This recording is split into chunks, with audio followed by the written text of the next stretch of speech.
Bonjour et bienvenue dans l'émission de l'URPS pharmacien d'Auvergne-Rhône-Alpes. Nous sommes ravis de vous accueillir pour cette discussion aussi importante. La pharmacie d'officine, un atout majeur du système de santé. Alors nous avons les bons experts pour en parler, vous allez le voir, différentes perspectives. Jusqu'où ira-t-on dans cette évolution du rôle du pharmacien? Va-t-on suivre l'exemple d'autres pays qui ont été beaucoup plus loin comme le Québec? Vous allez avoir les réponses à toutes vos questions.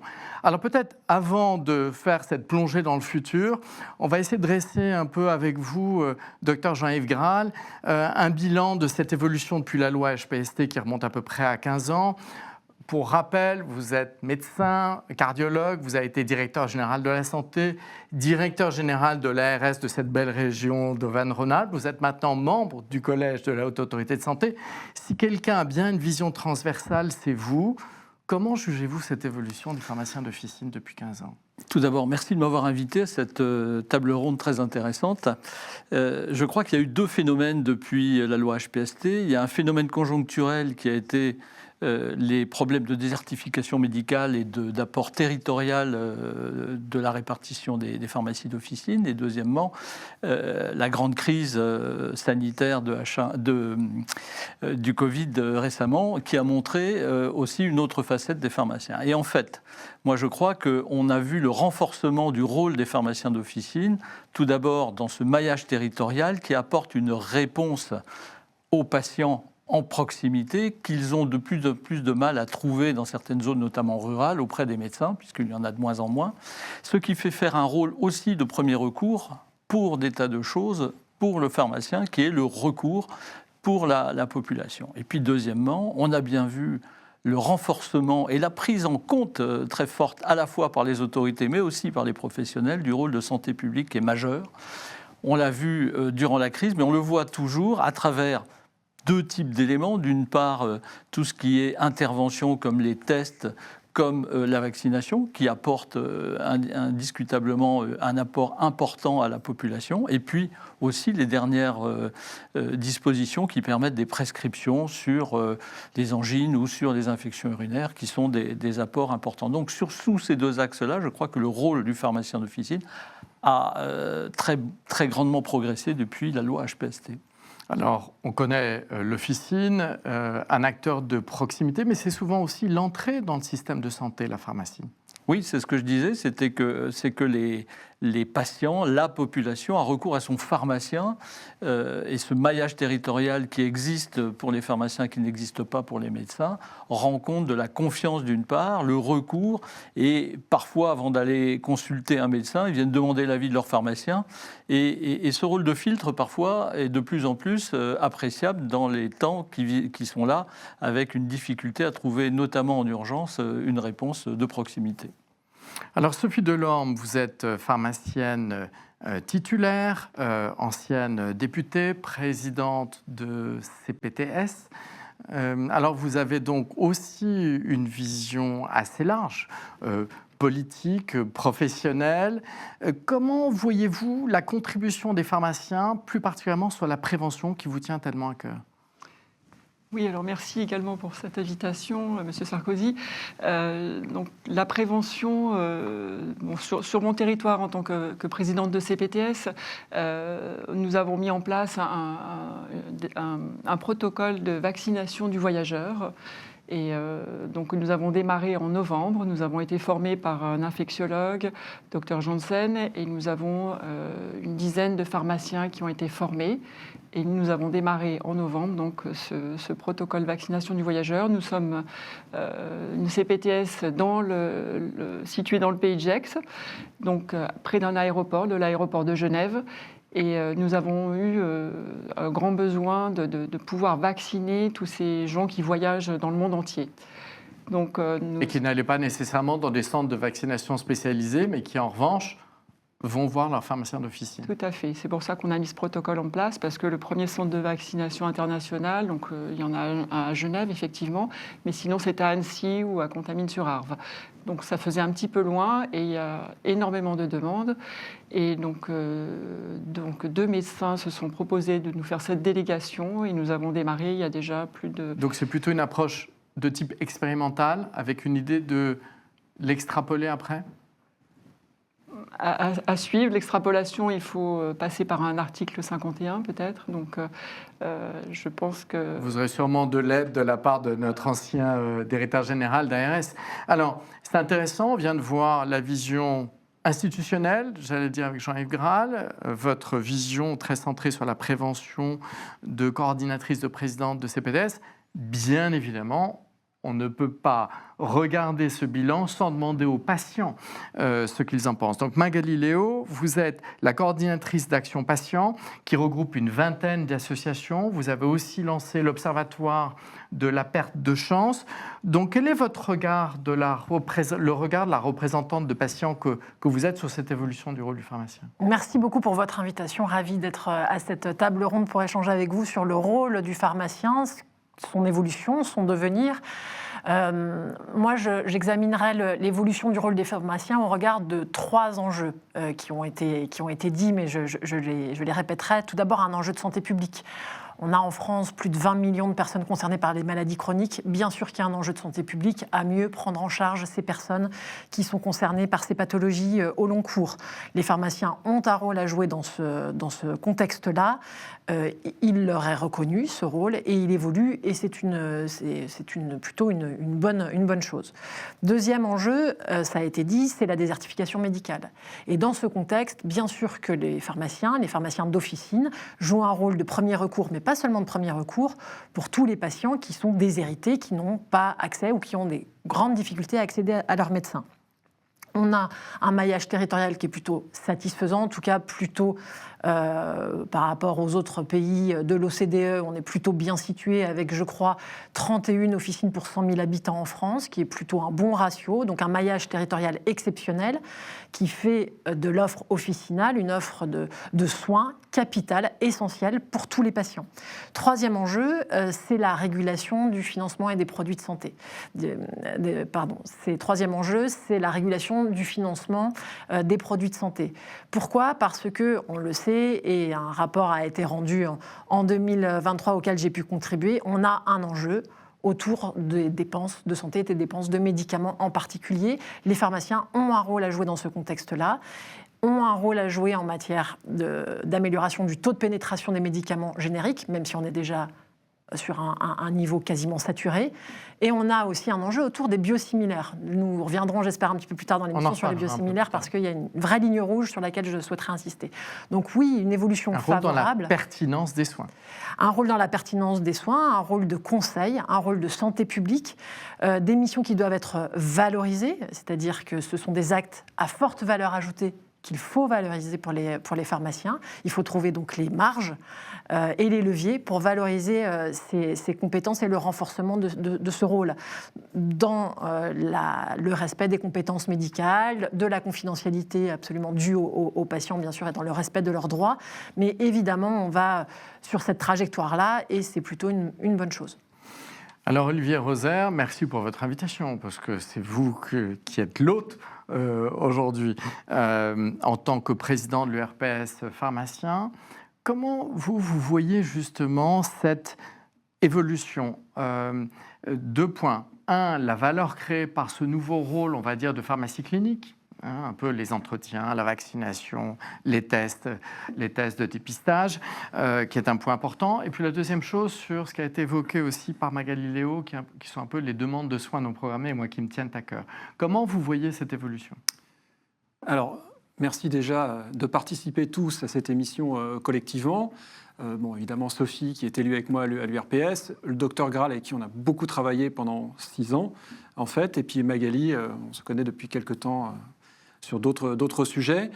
Alors, sur le sujet de la transformation de l'exercice, alors on a la chance d'avoir à cette table ronde 2 personnes en fait, qui peuvent en témoigner fortement. C'est-à-dire que Dr Graal, en tant que directeur général d'ARS, a été l'un des 2 DG d'ARS à avoir lancé le début de la vaccination en officine.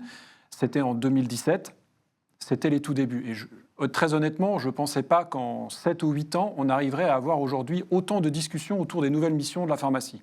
Pour rappel, à l'époque, on vaccinait un peu contre la grippe et dans des cas un peu particuliers.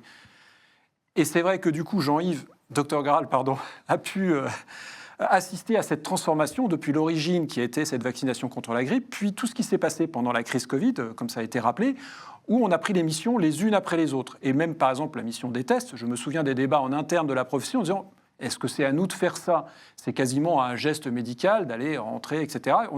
Et puis finalement, tout s'est bien passé, et aussi pour une raison, c'est qu'en fait, les patients nous ont suivis à chaque fois, que ce soit sur la vaccination, sur les tests, aujourd'hui sur les parce TROD. qu'ils étaient en demande, les patients. Ils étaient en demande, mais ils ont accepté que ce soit aussi un pharmacien, et je précise aussi un pharmacien, il n'y a pas que nous qui sommes habilités à faire ces nouvelles missions, enfin, notamment sur la vaccination, mais ils ont trouvé là une solution, ils ne se sont pas posés de questions comme parfois on peut avoir des questions de certains sur oui, quel est le rôle des uns et des autres. Les patients ont besoin de trouver une solution, et c'est vrai que ce qui a permis de valider ces nouvelles missions qu'on exerce aujourd'hui, c'est avant tout parce que les patients les ont acceptées et validées eux-mêmes. Donc c'est vrai qu'aujourd'hui on parle encore de l'avenir et de nouvelles missions, mais franchement, on peut quand même être fier en France de ce qui s'est passé dans le système de santé en l'espace de 7 ou 8 ans, parce que autant on était très en retard sur des organisations qu'on pouvait avoir, comme vous l'avez dit, sur le Québec et le Canada, qui sont encore aujourd'hui un petit peu en avance, autant on a eu une accélération, et d'ailleurs je remercie Agnès Buzyn qui était aussi à l'initiative de ces transformations-là, qu'on a vu dans la vidéo qui a été présentée, parce qu'aujourd'hui, c'est un rôle que nous on a pris à bras-le-corps, et avant tout, parce que nous, on a envie de répondre aux besoins des gens. On en avait assez de dire aux gens « non, je ne peux pas, non, je n'ai pas le droit, non, ce n'est pas à moi de faire ça ». On a tellement de demandes, comme ça a été rappelé, que l'objectif, c'est de faire de cette pharmacie vraiment une des portes d'entrée du système de santé. Alors, on peut encore simplifier, on y reviendra. Les pharmaciens sont-ils tous prêts à répondre à ces nouvelles missions et compétences Magali, je peux vous appeler comme ça, représentante des patients, a parlé de l'importance d'un local de confidentialité.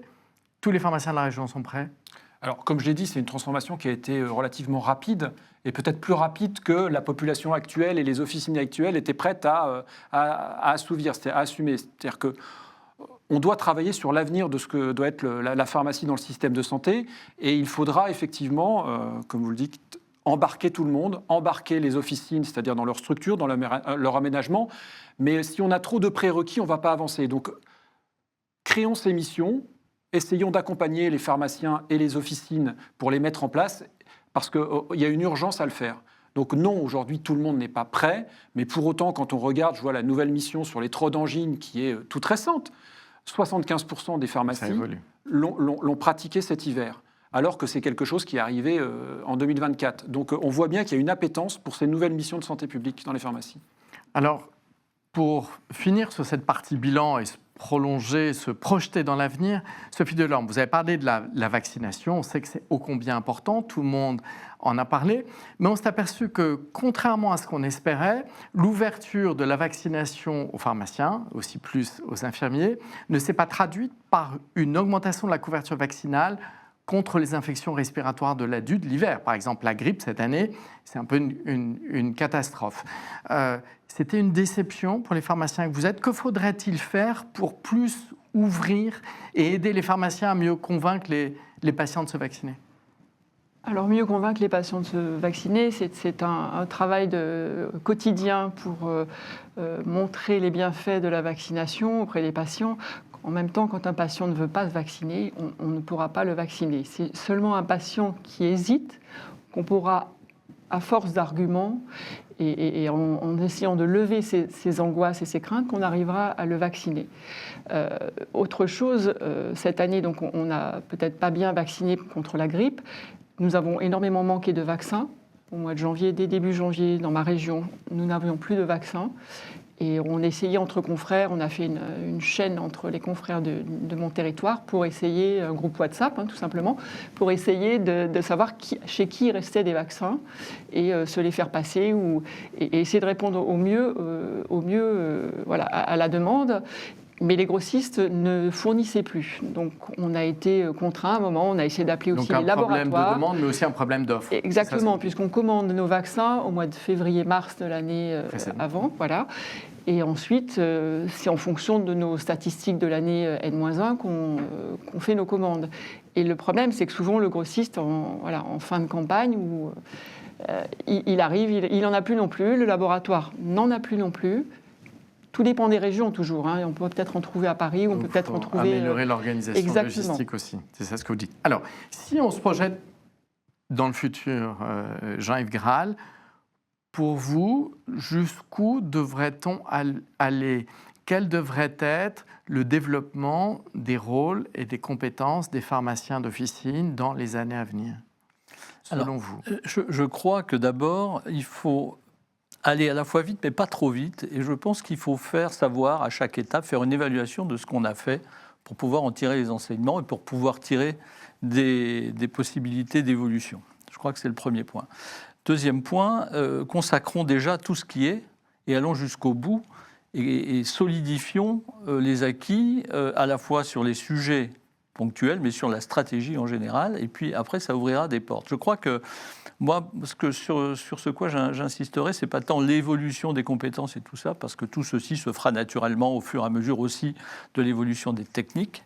Mais je crois, et ça j'en suis absolument convaincu, que dans une région comme Auvergne-Rhône-Alpes, avec une partie territoriale de campagne qui est très importante, de montagne, je pense qu'il faut solidifier le réseau territorial des pharmacies. Et je crois que c'est un point d'ancrage majeur pour les patients, pour avoir au moins un conseil, à la fois à froid, mais aussi souvent à chaud. On l'a vu sur les demandes de soins non programmés, où le seul qui est à proximité, c'est le pharmacien. On va voir qui a quand même des compétences qui le permettent d'orienter au mieux, à défaut de certains points, souvent sur des choses d'ailleurs qui ne méritent pas d'aller dans les services d'urgence et qui peuvent être traités comme ça. Et ce point-là me semble important pour donner de la confiance à la population, pour l'aider. Et ceci montre que peut-être, on parlait tout à l'heure de régulation des dépenses, oui, absolument, mais je pense aussi qu'il faut créer les conditions pour que ces pharmacies en zone rurale puissent continuer à vivre, tout simplement parce que, n'ayant plus de médecins non plus, on va parler aussi très clairement, les chiffres d'affaires ne sont pas à la hauteur. Et donc, c'est un vrai problème. C'est un vrai problème. Et je pense qu'il faut s'attacher à ça pour permettre de garder ce maillage qui est fondamental, à mon avis. Parce que vous l'avez très bien dit, les nouvelles missions reposent plus sur les épaules du pharmacien. Un pharmacien en ressources, ça coûte plus cher. Il y a quand même un modèle qui est encore pas mal basé sur la prescription médicamenteuse. Donc, il va falloir peut-être les aider de façon structurelle, ces pharmacies dans ces territoires. Alors, Olivier Rosaire. Oui, et puis, juste Sophie, après, Sophie Delorme. Mais effectivement, je crois que la réponse du docteur Graal est la bonne. C'est que on a eu cette période dans laquelle on a développé les compétences des pharmaciens. Aujourd'hui, ça ne sert à rien de développer de nouvelles compétences si les pharmacies se mettent à disparaître. C'est-à-dire qu'on va avoir des territoires dans lesquels il pourrait, où il y a parfois, ou très rarement encore aujourd'hui, ce déficit. Donc avant de développer plus, solidifions, parce que si on n'est pas en capacité sur les territoires de faire de la vaccination, de faire du dépistage, du TROD, etc., parce qu'il n'y a plus de pharmacie, ça ne sert à rien d'aller sur d'autres sujets.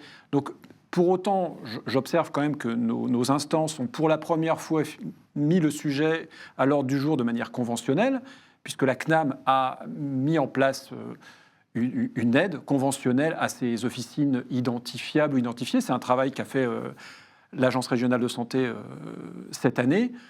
Donc le sujet est clairement sur la table, ce qui n'était pas le cas, on va dire, avant le Covid, puisque c'est une expression qu'on utilise, on disait avant Jésus-Christ, maintenant on dit avant le Covid. Voilà, on parle de ça. Avant le Covid, c'était, voilà, les pharmacies, il n'y avait pas de problème, il y en avait partout, etc. Aujourd'hui, c'est un sujet, et je trouve ça plutôt judicieux, bienvenue de voir la difficulté arriver. On ne l'a pas vu arriver du côté médecin, on a laissé faire les choses. On pensait que ça se régulerait, et puis finalement non. Là, pour le coup, autant un médecin en réinstaller un, c'est facile. Il faut un petit local avec un stylo, un papier, je caricature. Oui, un petit peu, parce qu'il faut 10 ans d'études. Non, mais alors, oui, en plus ça, je défends ma corporation. En plus d'avoir un médecin, mais je veux dire, un pharmacien ne peut pas exercer dans ces conditions-là. Il lui faut un établissement. C'est pour ça que je milite un peu, d'ailleurs on en a parlé aussi avec Agnès Buzyn de ça, une espèce de forfait structure autour de la pharmacie, parce que ce qui fait la force du travail des pharmaciens, c'est qu'il est dans un établissement qui lui permet de faire d'un côté dans une salle de la vaccination, de l'autre de la délivrance de produits de santé, dans un troisième des entretiens de conseil, etc. Donc c'est l'établissement de santé pharmacie qui fait sa valeur dans le système de santé. Alors, Sophie Delorme, allez-y, réagissez. J'aime bien quand vous aimez réagir. Je crois que voilà, pour confirmer ce qu'Olivier dit en deux mots, on peut parler de territoire fragile, mais aussi on peut parler de pharmaciens titulaires fragiles. Oui, et que, voilà, quel que soit le type de fragilité, financière, psychologique.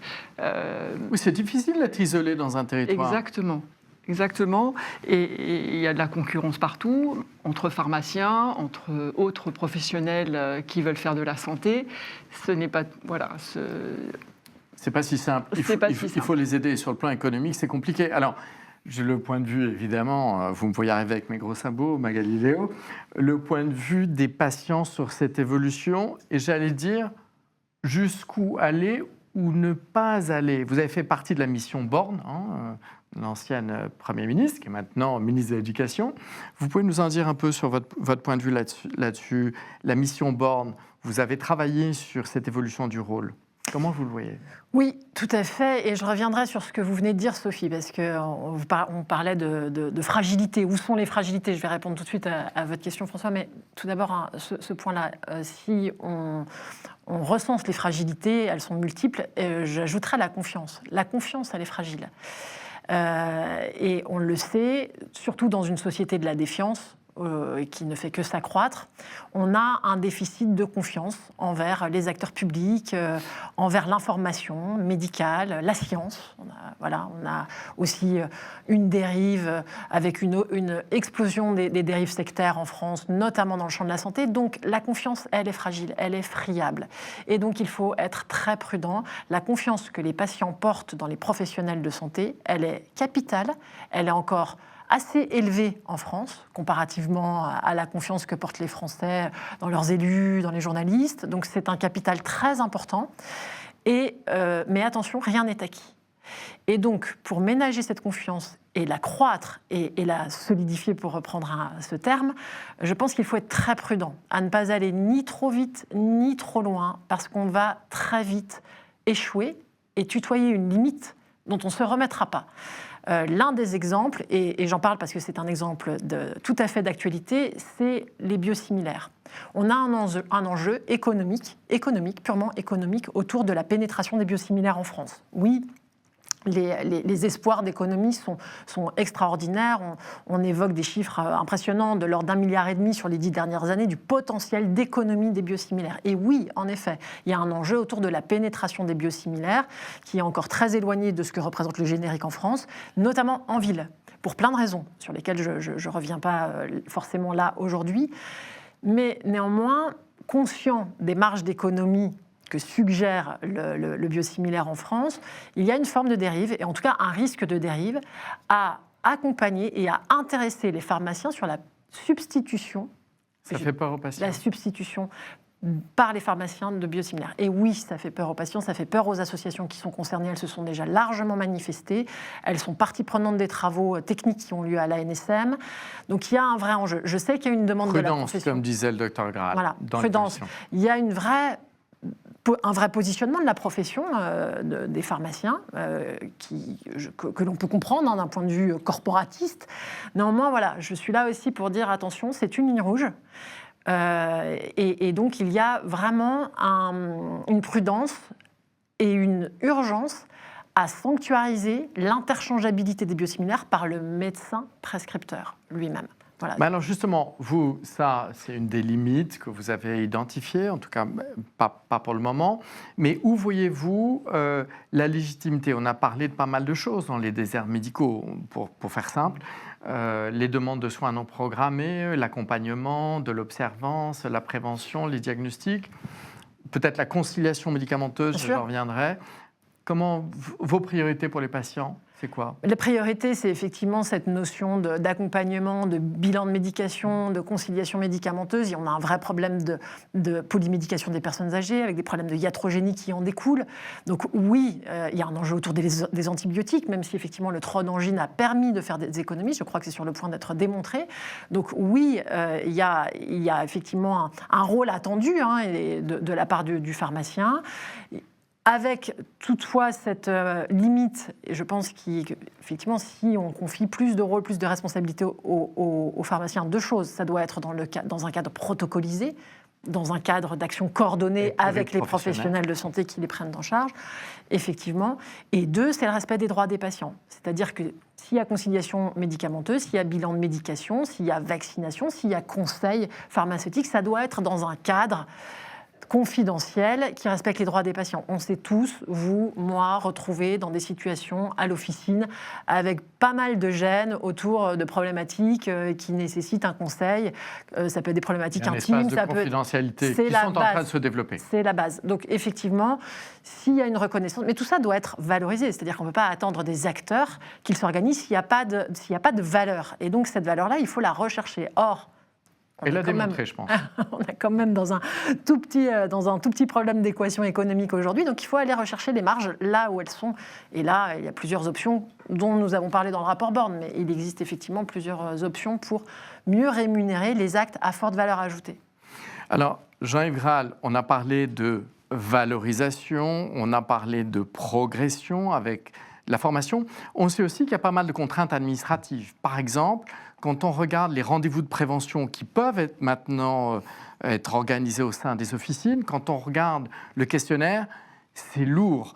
Quand on regarde, on travaillait avec Karine Wolf, la présidente de l'Ordre des pharmaciens, qu'on salue aujourd'hui, qui disait quand elle a un étudiant en pharmacie qui travaille donc dans son officine, il peut vacciner pendant la semaine, s'il vient faire un placement le week-end, il ne peut pas. Est-ce qu'on n'a pas trop de normes aussi qu'il faudrait simplifier? Peut-être là, la HAS pourrait nous aider. Je ne sais pas si la HAS permet de diminuer les normes parce qu'elle est elle-même contrainte par un certain nombre de règlements et tout ça. Elle ne met pas des normes, la HAS, elle met des recommandations. Ce n'est pas pareil. C'est très important. Vous avez raison. Et je reviens sur ce que disait Madame. Au président. Ça veut dire la même chose, mais pris par un autre angle, parce qu'on parle beaucoup d'économie, à juste titre, il faut qu'on fasse attention. Mais moi, je dirais plutôt la juste dépense. La juste dépense.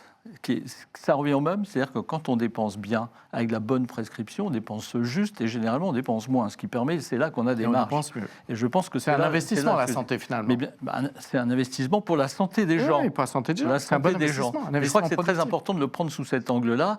Et c'est là, et je reviens sur la Haute Autorité de Santé, que les recommandations nombreuses qui sont faites sont sûrement à mieux être diffusé, à mieux être connu, puisque justement ça fait sur les différentes recommandations émises l'état de l'art au temps T et les bonnes pratiques à ce moment-là. Et on sait tous très bien, quand on fait de la bonne prescription, de la bonne pratique, on fait ce qu'il faut pour le patient, mais justement on fait ce qu'il faut de façon efficiente. Et je crois que c'est surtout ça. Et pour terminer sur... j'ai beaucoup apprécié votre intervention. Je crois que on fait peut-être une erreur vis-à-vis des patients, vis-à-vis du bon traitement, en se focalisant sur la marge, sur la boîte ou un certain nombre de choses. Je pense que c'est le volume lié à la bonne prescription qui fait la marge quand on en a, et c'est pas tant de faire des marges, c'est de dépenser dans le cadre qui nous est donné, de façon à bien prendre en charge les gens. Je crois que c'est un angle qui est peut-être moins restrictif que de faire des économies pour des économies, ce qui n'est pas faux, mais il faut le regarder sous un autre angle. Alors, est-ce qu'il existe une évaluation des pratiques médicales ?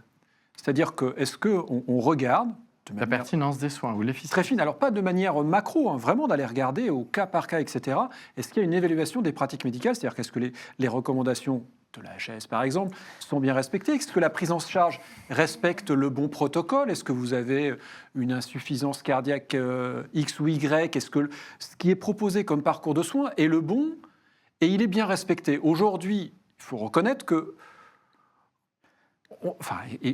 c'est encore une chance, mais il faut voir comment il faut le travailler. Le patient peut choisir son parcours de soins, grosso modo. Je prends un exemple assez basique. Je ne suis pas d'accord avec l'avis du médecin, je vais aller en voir un autre. Est-ce que c'est un bon parcours est-ce qu'on peut laisser ce type de parcours se faire? Est-ce qu'on ma question c'est ça, c'est vraiment est-ce que parfois le patient Magali a besoin de coordination, de protocolisation. J'entends que pour une bonne prise en charge, il faut être sur le bon parcours. Le bon patient, et au bon endroit pour le bon traitement avec le bon docteur. Oui, mais de rester sur un seul parcours. Rester sur un seul parcours. Et je pense que ça vaut même pour les pharmacies. Je pense que pour bien prendre en charge un patient dans son parcours de diabétique, d'insuffisant, il faut pouvoir créer, comme ça existe chez les médecins traitants, un pharmacien traitant, etc., qui sera aussi en capacité de suivre. Donc il faut qu'on puisse créer ça pour pouvoir les évaluer. J'entends ce besoin de recommandation. Une réaction un peu aux pharmaciens référents ou pharmaciens. C'est peut-être, vous parliez de ça, c'est peut-être un des rôles qu'on pourrait développer et qui est peut-être développé dans certaines CPTS, justement ce lien entre les professionnels pour le bon parcours. Voilà, enfin, alors on va parler dans la deuxième table ronde. C'est un formidable lien, c'est une transition formidable. Non, mais c'est important. C'est important. Le point de vue des patients là-dessus. Moi, je voudrais revenir sur ce que tu viens de dire, Olivier, au sujet du patient qui choisit, qui serait libre de choisir son parcours. On n'est plus tout à fait dans le contexte de 2004. 2004, pourquoi je cite cette année? Parce que 2004, c'est la création du médecin traitant et du parcours de soins coordonnés. Pourquoi on avait fait ça en 2004? C'était pour lutter contre le nomadisme médical, considérant que les patients avaient le choix, se comportaient en consommateurs lorsqu'ils allaient consulter, prenaient un rendez-vous médical. Mais aujourd'hui, le monde a changé. Je veux dire, on a des millions de patients qui vivent dans des déserts médicaux, on a des millions de patients qui n'ont pas de médecin traitant, faute d'en trouver. Moi-même, j'habite à Lyon, sur la presqu'île, depuis 3 ans et demi avec ma fille, je n'ai pas de médecin traitant. Donc, je pense que le monde a changé, le contexte a changé. Donc, présumer que le patient agit comme un consommateur, a le choix. Non, tout ça c'est illusoire. On est dans une période de grande tension, c'est une obsession nationale. Donc non, le patient n'est pas libre de son parcours, hélas. Donc ce qui fait peser aussi une forte responsabilité sur les professionnels qui les prennent en charge. Du fait des contraintes. Ce que vous dites, c'est il y a les contraintes des ressources disponibles. Il y a les contraintes des ressources disponibles. Et il faut faire mieux avec moins, grosso modo. Et c'est possible, Jean-Yves a raison. C'est-à-dire qu'on peut mieux soigner et dépenser moins. Je représente là un collectif qui rassemble 20 associations de patients. On va rendre public cette semaine un plaidoyer justement sur ces mesures de santé publique qui font faire des économies. Tu parlais, Olivier, des recommandations de bonnes pratiques. Parlons-en. Les bonnes pratiques des pharmaciens, mais aussi des médecins, des prescripteurs. On a un vrai problème de respect des recommandations de bonnes pratiques de l'AHS, avec des pertes de chance à la clé, des dépenses évitables à la clé. Faisons la lumière, par exemple. Un sujet que je connais un peu, c'est l'accès des patients à la greffe rénale. Faisons la lumière là-dessus sur les recommandations de bonnes pratiques. Voyons ce que ça nous coûte. Ou l'accès à certains tests diagnostiques dans le cancer, par exemple. Exactement. Donc oui, il y a des marges et elles sont allées rechercher du côté... C'est pour ça que dans le cadre de la mission Borne que vous évoquiez, François, tout à l'heure, nous avions été mandatés autour de la régulation du financement des produits de santé. Mais en réalité, très vite, dès les premières semaines, nous avons été amenés à nous intéresser au global, pas seulement à la façon dont sont payés les médicaments, mais à la façon dont ils sont prescrits, à la façon dont ils sont accompagnés, comment les patients sont aidés à améliorer leur observance. C'est ça le sujet. Et dans ce cadre-là, les pharmaciens ont un rôle, évidemment, un rôle important à jouer. Pour autant, et j'insiste beaucoup là-dessus, que l'on respecte aussi le rythme et les droits des patients. On n'y arrivera pas si on... en charge plus personnalisée. Et consentie avec les patients. Alors, vous avez vu un débat absolument passionnant autour de la pertinence des soins, autour de l'efficience de la prise en charge. À l'évidence, les différents professionnels de santé ont leur rôle à jouer, au premier rang desquels, avec le médecin bien évidemment et les infirmiers, les pharmaciens. Les patients ont un point de vue important, affaire à suivre.